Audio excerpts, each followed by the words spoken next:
Hi everyone, எப்படி இருக்கீங்க எல்லாரும்? இந்த வீடியோவில் நான் சொல்ல போகிறது உங்களுக்கு என்னென்னு கேட்டிங்கனாக்கா, ஸ்ரீநகர்லேருந்து லே எப்படி நான் என்னோடய டூரில் உங்களை அழைச்சிட்டு போவேன் தான் நான் சொல்ல போகிறேன் உங்களுக்கு. இதுக்கு முதல்ல உள்ள வீடியோ பார்த்துருந்தீங்கனாக்கா அதில் நான் குல்மார்க்கு சோன்மார்க்கு பற்றி நான் டீட்டெயிலாக சொல்லியிருந்தேன். பார்த்துருக்கீங்கன்னு நினைக்கிறேன். பார்க்கலன்னா மேலே உள்ள லிங்க்கை நீங்கள் கனெக்ட் பண்ணுங்கள், உங்களுக்கு ஈஸியாக நீங்கள் பார்க்க முடியும். சப்ஸ்கிரைப் பண்ணிங்கன்னா என்னோடய அப்டேட்லாம் ரெகுலராக கிடைக்கும். நீங்கள் ஸ்ரீநகர்லேருந்து லே வந்து கிட்டத்தட்ட ஒரு 425 கிலோமீட்டர் தூரத்தில் இருக்குது. ஜம்மு காஷ்மீரில் நார்த் ஈஸ்டர்ன் சைடில் இருக்குது. ஸ்ரீநகர்லேருந்து போகும்போது சோன்மார்க்கு, கும்ரி, டிராஸ், கார்கில், லேமாயூர் வழியாக தான் நீங்கள் போக முடியும். அமர்நாத் குகைக்கு போகிறதுக்கு அந்த பால்டாலுங்கிற ஒரு இடமும் வரும், அதையும் நீங்கள் பார்க்கலாம்.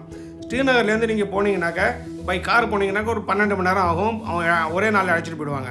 ஆனால் நீங்கள் ஜம்மு காஷ்மீர் டிரான்ஸ்போர்ட் பஸ்ஸில் போனீங்கன்னாக்கா நைட்டு ஸ்டே வந்து கார்கில்ல இருக்கும். அடுத்த நாள் காலையில் தான் அவங்க அழைச்சிட்டு போவாங்க. அடுத்த நாளுக்கு மத்தியானம் 3 மணிக்கு லேயில் போய் இறங்கிடலாம். பட் என்னோடய டூரில் வரும்போது நீங்கள் சோன்மார்க்லேருந்து நான் உங்களை லே அழைச்சிட்டு போயிடுவேன். சோன்மார்க்லேருந்து உங்களை நான் காலையில் 7 மணிக்கு பிரேக்ஃபாஸ்ட் முடிச்சுட்டு கிளம்பினேன்னாக்கா சாயந்தரம் ஒரு 6 மணி வாக்கில் நான் லேயில் கொண்டு விட்டுருவேன் நான். நீங்கள் இதை தாண்டி போகும்போது ஜோஜிலா டனல்னு ஒரு இடம் வரும். ஜோஜிலா டனலில் பார்த்தீங்கன்னா அது இப்போ வந்து இந்தியன் கவர்மெண்ட்டில் டனல் தயார் பண்ணிகிட்டு இருக்காங்க. அந்த டனல் ஓப்பன் ஆகிடுச்சுனாக்க all weather route for Leh ஸ்ரீநகர்லேருந்து எப்போதுமே நீங்கள் போயிட்டு வரலாம். ஆனால் இப்போல்லாம் நீங்கள் வின்டரில் போக முடியாது பை ரோடு, ஏன்னா ஹெவியாக ஸ்னோ ரோடை அடைச்சிடும். அதுக்கு அடுத்தாப்புல போனீங்கன்னா டிராஸ் போனீங்கன்னாக்கா டிராஸில் வந்து -20-30 டிகிரி, இந்தியாவிலே வந்து கோல்டஸ்ட் பிளேஸ்னு சொல்லுவாங்க. ஏன்னா அங்கே வந்து மக்கள் வச்சுக்கிறாங்க இன்னமும். அதுக்கு அடுத்தது போனீங்கன்னா கார்கில் வார் மெமோரியல் ஹால் அங்கே இருக்குது. அதை பார்த்தீங்கன்னா ரொம்ப ஆச்சரியமாக இருக்கும். அந்த பக்கம் போனீங்கன்னா எங்கேயோ சின்ன குட்டி பாகிஸ்தானுக்குள்ளே பூந்துட்டு வந்த மாதிரி இருக்கும். ஆனால் பயப்படுறதுக்கெல்லாம் ஒன்றும் கிடையாது. அங்கே மக்கள்லாம் ரொம்ப ஃப்ரெண்ட்லியாக இருப்பாங்க. அதையும் தாண்டி போனீங்கன்னாக்கா உங்களுக்கு சன்சார்னு ஒரு இடம் வரும். அதில் வந்து உங்களுக்கு அதுக்கு பக்கத்துலேயே உங்களுக்கு இண்டஸ் ரிவர்னு ஒன்று இருக்குது, அதுவும் உங்களோட பின்னாடியே வருது. இந்த மலை வந்து ஒரு இடத்துல பார்த்தீங்கன்னா ரொம்ப கோல்டன் கலரில் இருக்கும், ஒரு இடத்துல பார்த்தா ரொம்ப நிலக்கரி மாதிரி கரைன்னு இருக்கும், ஒரு இடத்துல பார்த்தா ப்ரௌனாக இருக்கும், ஒரு இடத்துல பார்த்தா மணலாக இருக்கும். இதெல்லாம் ஜியாலஜி படித்தவங்க சொன்னால் தான் வித்தியாசமாக அவங்க தான் சொல்ல முடியும் இது ஏன் இந்த வித்தியாசம் இருக்குன்ட்டு. அந்த இண்டஸ் ரிவரும் சன்சார் ரிவரும் ஒரு இடத்துல சேரும்.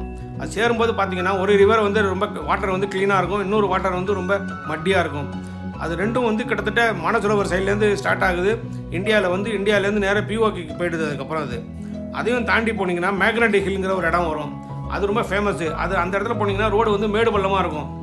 அந்த மேடு பள்ளத்தில் வந்து நீங்கள் மேட்லேருந்து பஸ் உங்கள் காரில் போகும்போது நீங்கள் வண்டியை விட்டு கீழே இறங்கி வண்டியை நியூட்ரல் பண்ணிட்டு வண்டியை ஆஃப் பண்ணிட்டீங்கன்னா உங்கள் கார் வந்து கீழே இறங்காது. வீல் வந்து பின்பக்கம் சுற்றும். அது நல்லாவே தெரியும். எல்லோரும் வீடியோ எடுப்பாங்க. நானே அது 2-3 வாட்டி அதை என்ஜாய் பண்ணியிருக்கேன் அந்த இதை. அதையும் தாண்டி போனீங்கன்னா காலாபத்தர்னு ஒரு இடம் இருக்குது. அது வந்து அங்கே உங்களுக்கு ஒரு குருத்வாரா இருக்குது.